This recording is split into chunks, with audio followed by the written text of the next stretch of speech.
Contract disputes rarely ever end well, and there are some recent examples to fall back on for proof.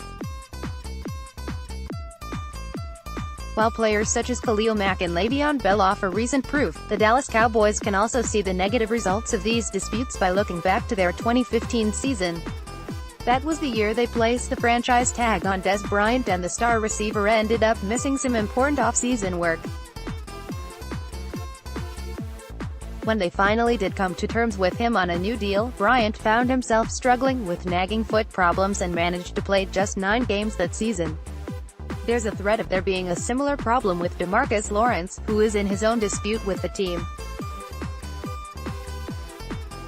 After receiving the franchise tag for the second season in a row, Lawrence is looking like a holdout candidate, and that can have an effect on the 2019 season. More from NFL Spin Zone. One of the biggest fears in this would be the notion that Lawrence could put off shoulder surgery as he angles for a new deal.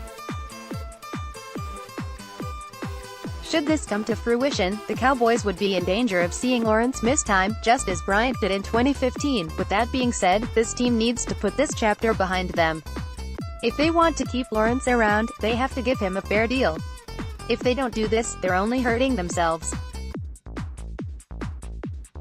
Not only is Lawrence at risk to miss games, but his price tag will only increase.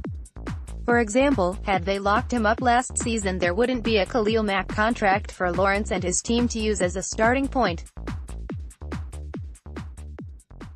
They would also be looking at $17 million as a starting point, the tag last season, as opposed to the $20.5 million this season. While locking Lawrence up now is ideal, we can also play devil's advocate and say there's no point in extending the drama even if they wanted to move on. Lawrence's trade value won't increase by waiting, but could decrease should he continue to wait on his surgery. They're also holding themselves hostage, as that's $20.5 million they could be using on free agents in an attempt to fill the massive hole his departure would create. Next, 7-round 2019 mock draft post-free agency first wave. Whatever course of action they think is best, Dallas needs to just bite the bullet and end the drama. No one is benefiting from it being unresolved.